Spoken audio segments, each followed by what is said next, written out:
Berlin, 9 Juli 2006. Zinedine Zidane berjalan keluar lapangan dengan wajah kosong. Marco Materazzi masih berdiri di tengah suara ribuan orang yang belum percaya dengan apa yang baru mereka lihat. Prancis kehilangan kaptennya. Italia tinggal beberapa tendangan lagi dari trofi paling besar di dunia. Tapi 1 bulan sebelum malam itu, Italia bahkan tidak datang ke Piala Dunia sebagai bangsa yang percaya diri. Mereka datang sebagai negara yang sepak bolanya sedang dipermalukan. Telepon disadap, wasit disorot, klub-klub besar terseret. Juventus, AC Milan, Lazio, Fiorentina, sampai Regina masuk dalam pusaran Calciopoli. Sebagian pemain Italia berangkat ke Jerman tanpa tahu nasib klubnya. Sebagian lain terus diburu pertanyaan media. Lalu turnamen itu berubah menjadi rangkaian kejadian yang nyaris tidak masuk akal. Totti baru pulih dari cedera parah. De Rossi kehilangan kendali. Alessandro Nesta tumbang. Materazzi masuk sebagai pengganti, lalu pelan-pelan menjadi tokoh paling menentukan. Italia hampir jatuh melawan Australia. Dan sebelum sampai ke Berlin, mereka harus membungkam Jerman di tanah mereka sendiri. Italia 2006 tidak berjalan menuju gelar dengan wajah tenang. Mereka terseret, tertahan, dihantam, lalu terus hidup. 1 bulan sebelumnya, Italia datang sebagai negara yang dipermalukan.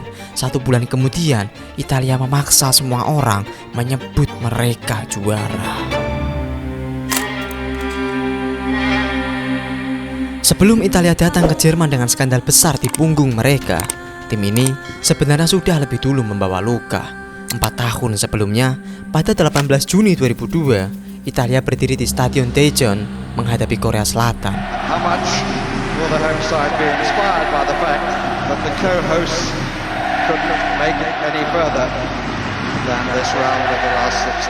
Di atas kertas, mereka datang sebagai tim yang lebih besar. Di lapangan, mereka punya nama-nama yang membuat negara lain gentar. Paolo Maldini, Alessandro Nesta, Gianluigi Buffon, Francesco Totti, Alessandro Del Piero, hingga Christian Vieri. Generasi ini terlihat seperti generasi yang memang disiapkan untuk melangkah jauh. No, dicevo che come è costruita questa squadra, vedremo poco gioco, tantissime occasioni da gol perché abbiamo gli attaccanti insieme al Brasile più forti del mondo. Tapi malam itu berubah menjadi salah satu malam paling menyakitkan dalam sejarah sepak bola Italia. Buffon sempat menepis penalti di awal laga. Kemudian Vieri membawa Italia unggul.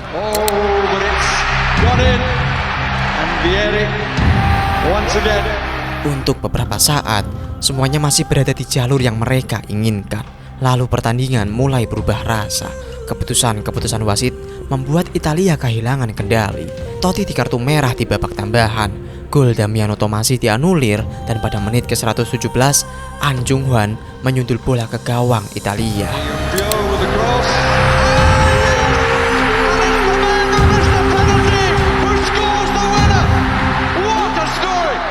Selesai.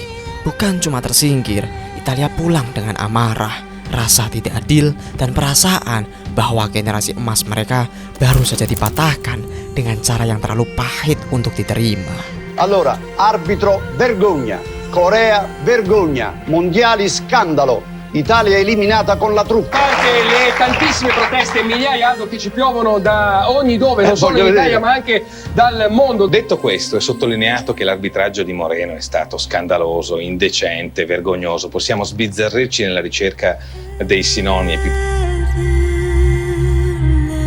2 tahun kemudian, luka itu belum sembuh. Di Piala Eropa 2004, Italia kembali datang dengan nama besar.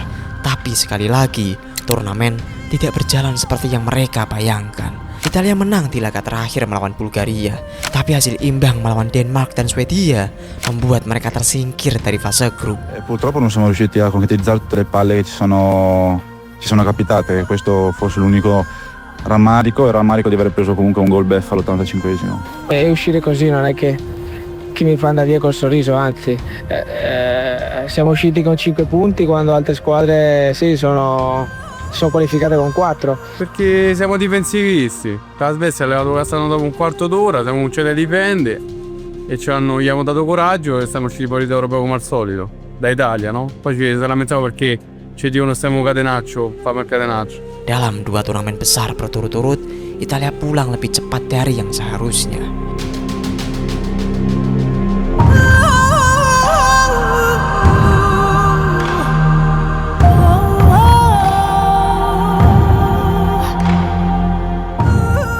Sepak bola Italia mulai membutuhkan lebih dari sekedar skuad bagus. Mereka butuh seseorang yang bisa mengembalikan arah. Pada Juli 2004, Marcelo Lippi datang. Seorang pelatih dengan wajah tenang, pengalaman besar, dan cara berpikir yang tidak suka membuang tenaga untuk hal-hal yang tidak perlu. Nome, Marcello, cognome, Lippi, età, 58 anni. È il suo mondiale numero 1. Lippi tidak datang untuk membuat Italia tampil paling indah. Ia datang untuk membuat mereka kembali sulit dikalahkan. Cosa è disposto a fare per vincere il mondiale? Smettere di fumare il siga. Pelan-pelan, Italia mulai membangun ulang dirinya. Gianluigi Buffon tetap jadi tembok terakhir. Fabio Cannavaro memimpin di lini belakang. Andrea Pirlo menjadi otak, dan di depan ada Luca Toni, Del Piero, Gilardino, dan satu nama yang sangat menentukan. Totti, pallonetto di dentro,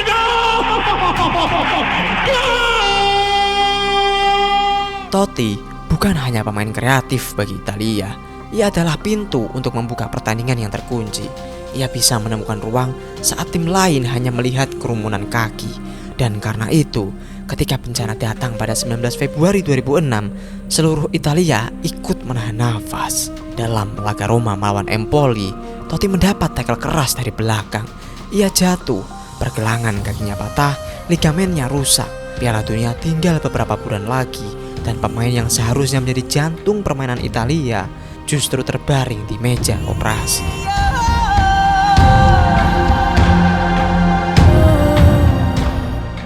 Untuk sesaat, Jerman terasa menjauh, tapi Lippi tidak mundur. Ia datang menjenguk, melihat kondisi Totti, lalu tetap memegang satu keyakinan. Totti harus ikut ke Piala Dunia, bahkan ketika tubuhnya belum sepenuhnya pulih, bahkan ketika logam masih tertanam di kakinya, bahkan ketika risikonya terlalu besar. Perché insomma mancava poco al mondiale e perciò la mattina dopo assai presto presi la macchina e andai a Roma, andai in clinica. Infatti quando Francesco mi vide dice: come vai già qua? Dice: ancora è partito?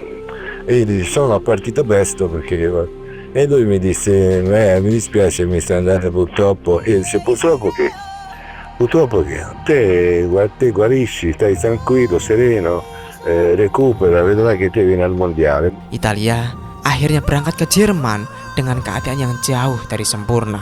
Mereka membawa luka 2002, kegagalan 2004, dan pemain kunci yang baru saja melawan cedera besar.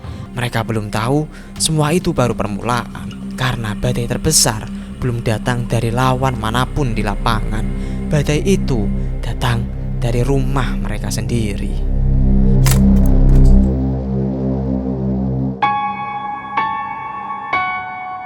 Mei 2006, saat negara lain mulai menghitung peluang di Piala Dunia, Italia justru dihantam kabar yang membuat sepak bolanya kehilangan muka. Crisis which has rocked Italian football. 4 top Italian teams have been accused of cheating by fixing matches. The office of the Italian Football Federation in Rome has been raided by police. Semuanya bermula dari percakapan telepon yang terbuka ke publik.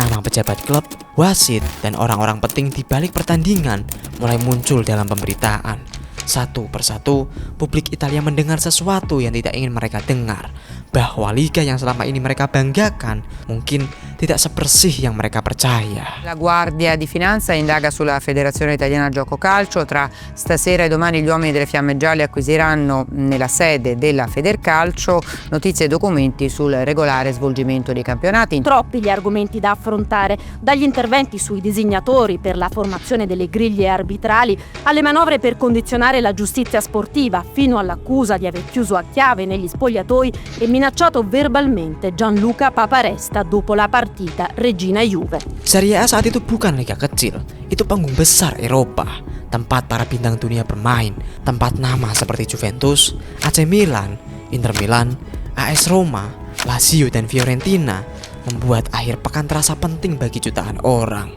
Tapi dalam hitungan hari, kebanggaan itu berubah menjadi rasa malu. Un'inchiesta, quella che sta terremotando il mondo del calcio, che ha coinvolto, come sapete, altre squadre oltre alla Juventus. Si indaga anche sui campionati passati. Juventus terseret paling dalam, lalu nama-nama lain ikut masuk pusaran.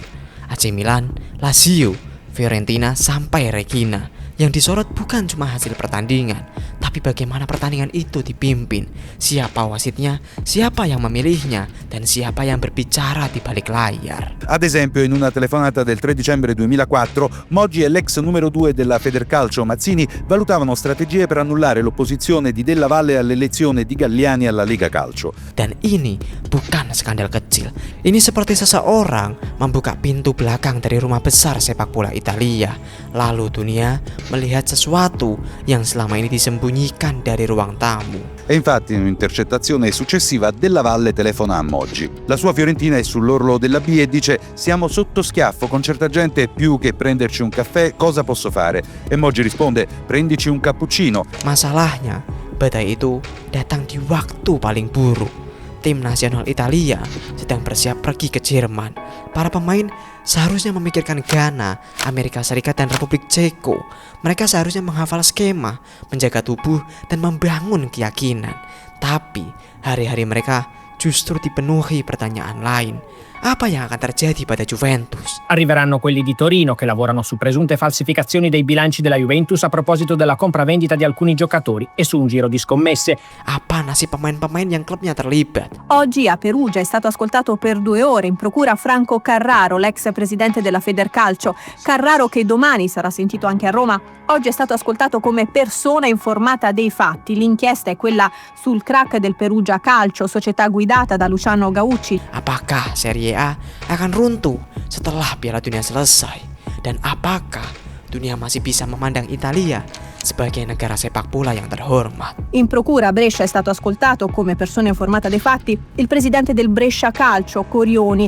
Di recente aveva affermato: se non agivo in un determinato modo mi mandavano il Brescia in interregionale. Beban itu terasa semakin berat karena sebagian tulang punggung Azzurri datang dari klub-klub yang ikut terseret. Gianluigi Buffon, Fabio Cannavaro, Alessandro Del Piero, Mauro Camoranesi, hingga Gianluca Zambrotta. Banyak dari mereka punya hubungan langsung dengan Juventus. Marcelo Lippi pun tidak benar-benar bebas dari tekanan. Ia pernah sangat lekat dengan Juventus. Namanya ikut dibawa dalam sorotan media. Lei che è stato alla Juventus in 2 momenti molto discussi della storia della Juventus, quindi la questione a metà degli anni 90 legata al doping, al processo eccetera, ma soprattutto gli anni del 2000 legati a Calciopa. Meski tugasnya saat itu hanya satu, menjaga tim ini tidak pecah sebelum turnamen dimulai. Ma io sono rimasto sorpreso, sì, però sono rimasto anche sorpreso quando ho letto che era un'abitudine abbastanza generalizzata, quella dei dirigenti di parlare con i designatori. Dan disinilah Italia mulai terlihat berbeda. Mereka tidak punya kemewahan untuk datang sebagai tim yang tenang, tidak punya ruang untuk membangun kisah indah dari awal. Bahkan sebelum bola pertama mereka tendang di Jerman, mereka sudah seperti terdakwa yang diminta membuktikan diri di depan dunia. Molti non si aspettavano che proprio oggi arrivassero dal processo di Roma queste notizie. Setiap konferensi pers membawa aroma curiga. Setiap kamera seperti menunggu satu tanda bahwa tekanan itu mulai menghancurkan mereka. Dan setiap pemain tahu kalau mereka gagal di Piala Dunia, kegagalan itu tidak akan dibaca sebagai kegagalan biasa. Itu akan menjadi bukti tambahan bahwa sepak bola Italia memang sedang jatuh. La pubblica accusa nel processo sportivo sferra il colpo di Maglio che minaccia di squassare il nostro pallone. Chiede. Maka ketika Azzurri berangkat ke Jerman, mereka tidak hanya membawa koper, sepatu, dan seragam biru. Mereka membawa rasa malu satu negara. La notizia ha fatto in fretta il giro del mondo, sul web è riportata praticamente ovunque. Dan dari titik itulah perjalanan mereka dimulai. Bukan dari tepuk tangan, bukan dari kepercayaan besar, tapi dari tatapan dunia yang menunggu apakah Italia masih punya harga diri untuk dipertahankan. Stati Uniti, Ghana, Repubblica Ceca. Il girone azzurro le fa paura? No, non mi fa paura, ma lo prendo nella giusta considerazione che sono tre squadre valide. Italia membuka Piala Dunia dengan satu kebutuhan sederhana. Jangan langsung hancur. Mereka datang ke laga pertama melawan Ghana dengan kepala yang belum benar-benar bersih. So perché voi dovevate, dopo Calciopoli, dimostrare qualcosa a voi stessi, all'Italia, al resto del mondo. Ghana bukan lawan yang nyaman. Mereka cepat, berani, dan bermain tanpa beban sebesar Italia. Selama beberapa waktu, Azzurri tidak terlihat seperti calon juara dunia. Lalu, Andrea Pirlo mendapat ruang di luar kotak penalti. Dengan satu tembakannya, ia membuat Italia unggul. Unnoticed and can drive it! Half time. Italy have the breakthrough. Vincenzo Iaquinta lalu menutup laga menjadi 2-0. Iaquinta, Kufo slip. Iaquinta rounds the goalkeeper. Kemenangan itu tidak membuat dunia langsung percaya kepada mereka. Tapi untuk Italia, 3 poin itu penting. Setidaknya, di tengah semua rasa malu yang mereka bawa dari rumah, mereka masih bisa menang. Tapi rasa aman itu cepat hilang. Melawan Amerika Serikat, pertandingan berubah jadi kekacauan. Alberto Gilardino sempat membawa Italia unggul. Tapi kemudian, Christian Sciaccarto membuat gol bunuh diri.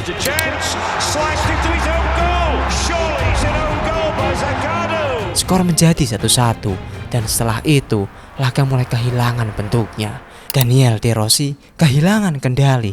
Sikunya menghantam wajah Brian McBride. Darah keluar, kartu merah pun keluar. Italia kehilangan 1 pemain dan laga itu berakhir imbang. Laga terakhir grup melawan Republik Ceko seharusnya menjadi kesempatan untuk menenangkan semuanya. Tapi justru di sana Italia kehilangan 1 nama besar lagi. Alessandro Nesta tumbang karena cedera. Salah satu bek paling tenang yang mereka punya harus keluar dari turnamen. Marco Materazzi masuk sebagai pengganti. Saat itu, dia hanya terlihat seperti solusi darurat.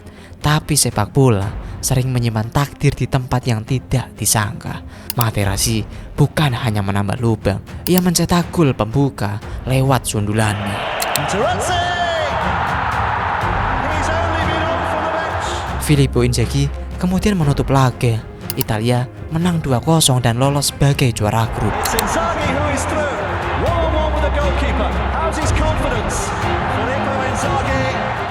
Mereka maju, tapi tidak utuh. De Rossi absen, Alessandro Nesta hilang, dan Marco Materazzi masuk ke cerita besar tanpa ada yang benar-benar menyadarinya. So far managing to ignore the corruption scandal has rocked their national competition. Hope to progress without some of their bigger names today. Lalu datang Australia di babak 16 besar.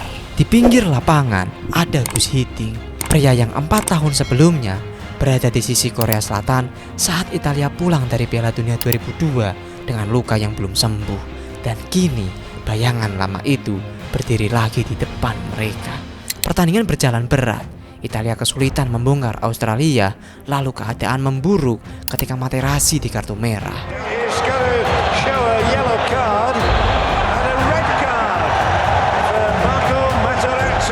Mereka harus bermain dengan 10 orang. Waktu berjalan pelan, tenaga terkuras, dan satu kesalahan kecil bisa mengirim mereka pulang. Sampai pada menit-menit terakhir, Fabio Grosso masuk ke kotak penalti. Ia terjatuh dan wasit menunjuk titik putih.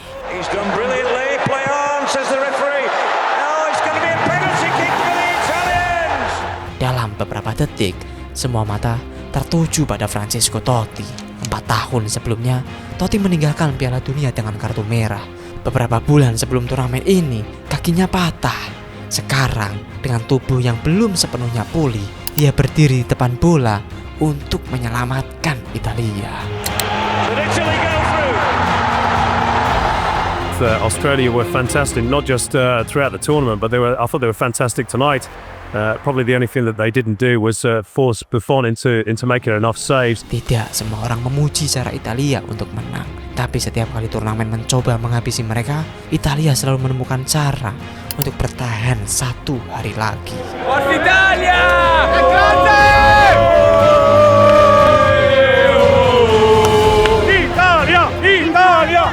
Setelah Australia, mereka seharusnya bisa bernafas lega. Namun dari Turin, kabar gelap datang. Kali ini yang terguncang bukan hanya taktik mereka, tapi hati para pemainnya. Forza Italia sempat terasa seperti nafas lega setelah malam melawan Australia. Non ho giocato tanto bene, però hanno vinto. Tapi sebelum merasa lega itu benar-benar sampai ke ruang ganti, kabar dari Turin datang.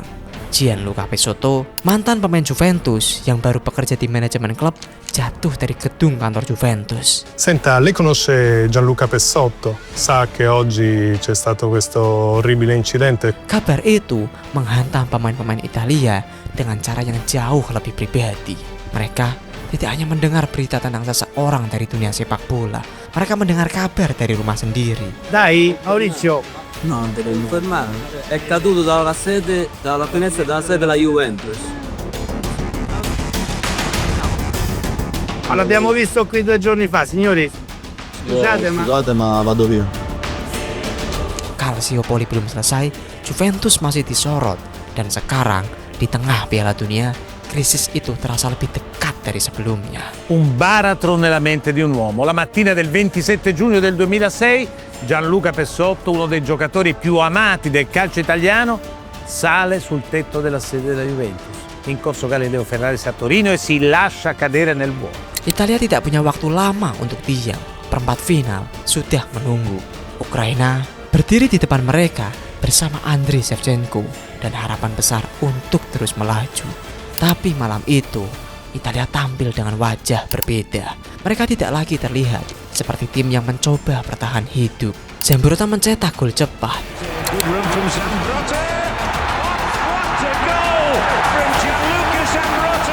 Lalu Luca Toni menyelesaikan pertandingan dengan 2 gol.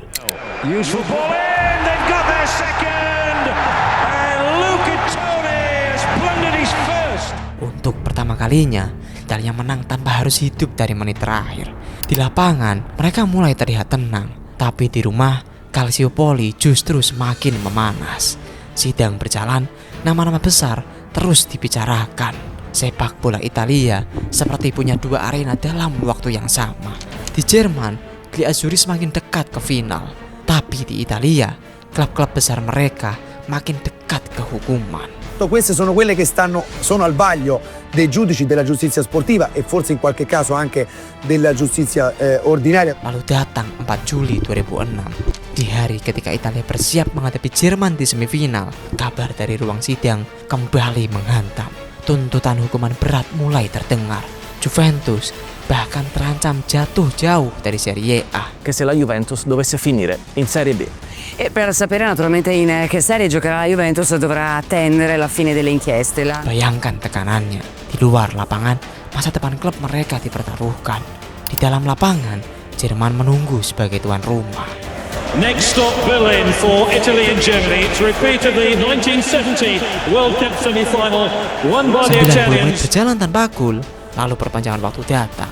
Saat banyak tim mungkin memilih aman dan menunggu adu penalti, Italia justru menyerang. Menit ke-119, Dortmund mendadak kehilangan suara menyaksikan satu tembakan melengkung dari Fabio Grosso.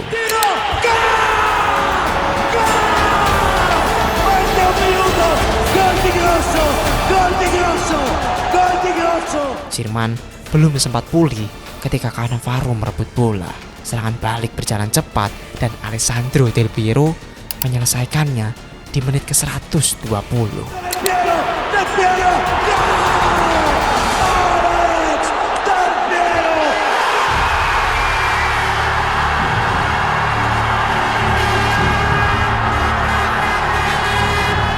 Di hari ketika sepak bola Italia sedang dituntut jatuh di ruang sidang, Gli Azzurri justru berdiri paling tinggi di lapangan. Mereka tidak lagi terlihat seperti tim yang hanya selamat dari kekacauan. Mereka mulai terlihat seperti tim yang bisa memenangkan semuanya. Tapi, untuk benar-benar menebus semuanya, mereka harus melewati satu malam terakhir. Italien hat auf jeden Fall gerechtfertigt gewonnen. Italien war die beste Mannschaft und die 5 Straße.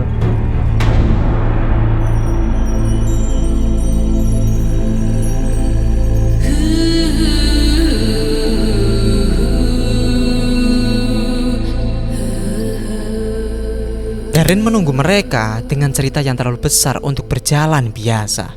Di satu sisi ada Italia, tim yang datang membawa aib lalu bertahan dari cedera, kartu merah, kabar gelap dari Turin, dan tekanan Calciopoli yang belum juga selesai. Di sisi lain ada Prancis, tim yang berjalan bersama Zinedine Zidane menuju malam terakhirnya. Ini bukan hanya final Piala Dunia. Bagi Zidane, ini bisa menjadi penutup paling sempurna untuk karirnya yang sudah memberi sepak bola begitu banyak kenangan. Dan baru beberapa menit laga berjalan, final itu langsung terbakar. Prancis mendapat penalti.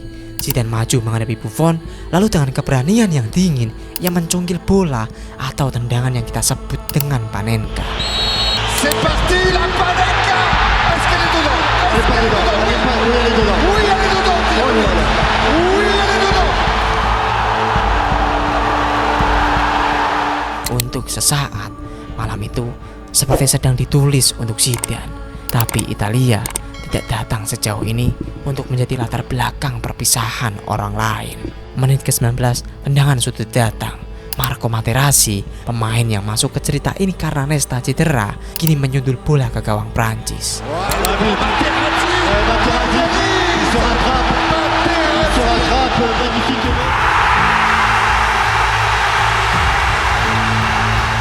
Dan sejak itu, final berubah menjadi duel saraf.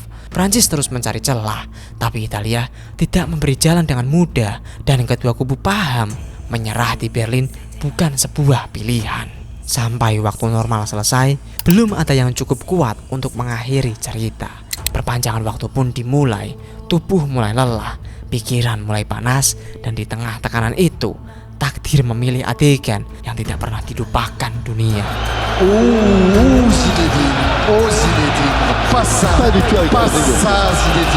Pas ça Zinedine. Se tu vedi il rallentatore prima è diversa la cosa, perché io quasi gli chiedo scusa, perché io ero solo impaurito di un suo colpo di testa. Quando lui mi dice qualcosa dico guarda, gli faccio così con la mano come dire scusa, ma veramente. E lui dalla testa ai piedi mi guarda con sufficienza, superficialità e con superiorità. Zidane mendapat kartu merah. Malam yang seharusnya menjadi perpisahan indah berubah menjadi adegan paling mengejutkan dalam sejarah final Piala Dunia. Prancis kehilangan pemimpinnya. Italia kehilangan kesempatan untuk menyelesaikan laga di waktu normal. Dan semuanya harus ditentukan lewat drama adu penalti. Andrea Pirlo, down the middle Pirlo. 1 out of 1. Many times before in his career, but never like this. He's done it now, emphatically. 1-1. Gave away the penalty. He's up to it. Goodness, is he up to it. David Trezeguet. That one didn't cross the line. Not like Zidane's early in the game. Scores. No keeper's keeping that one out. The defenders are doing it just right. No celebration from Abidal. Good penalty. Bartes helpless. Italy are so. Sagnol scores. He went for the blast. Kegagalan David Trezeguet sebagai penendang kedua Prancis membuat seluruh arah final berubah. Setelah semua tekanan, semua luka, semua kekacauan yang mereka bawa dari awal turnamen, kini nasib mereka tinggal berjarak satu tendangan. Fabio Grosso berjalan menuju bola, orang yang jatuh di kotak penalti Australia, dan orang yang membungkam Jerman di menit ke-119, kini berdiri untuk menutup perjalanan Italia. Grosso's trying not to think about the bigger picture. He's thinking about the job he has to do, and that's all. And Grosso has done that job. The kick that means Italy. Hi, I'm Laura. I'm here to support Italia. We're celebrating Italy's victory in the final of the World Cup 2006. They played phenomenal. A little scary in the second, but we made through. Our goaltender #1 in the world. Woo! Forza Azzurri! Di Berlin, semua yang tidak masuk akal akhirnya menemukan ujungnya.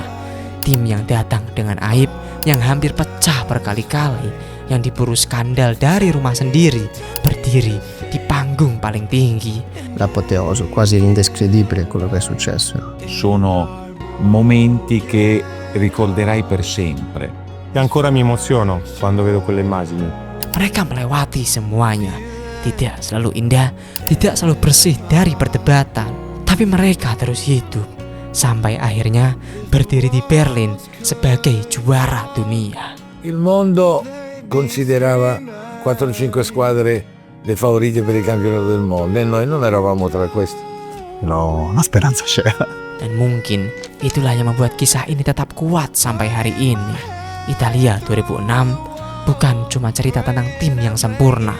Ini cerita tentang sekelompok pemain yang datang dari kekacauan, lalu memberi negaranya satu gambar untuk dikenang selamanya.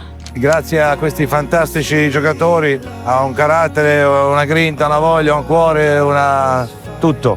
Grazie, l'ho appena ringraziati. Io penso che non è stata una squadra bellissima a tratti da vedere, però abbiamo sempre dimostrato di essere una squadra tosta. Ricordare che appunto Italia, campione del mondo per la quarta volta nella propria storia. C'erano migliaia di tifosi ad aspettare il pullman della nazionale sotto l'albergo. Poi quella coppa sollevata all'Olympia Stadium è riapparsa da un balcone. Sono le 3 del mattino e sono migliaia i tifosi azzurri assiepati davanti all'hotel che ospita il ritiro della nazionale italiana, neocampione del mondo. Il torpedone azzurro arriva solo alle 4:30 qui a Duisburg, ma l'abbraccio della folla è ancora caldissimo. L'emozione è di tutti, così come la quarta Coppa del Mondo che la nostra nazionale ha riportato in Italia. Siamo del Venezuela, ma io sono di padri italiani. Questa è la più bella Italia che ho visto nella mia vita. Ho visto tutto, fin dal 70 fino adesso. Il 70 è la nostra e l'abbiamo perso. Il 90 è la nostra e l'abbiamo perso. 94 pure. Questa è la bella Italia, tantissimo. Non siamo abituati a soffrire, non ci hanno mai regalato niente, ma questo deve ringraziare il nostro calcio.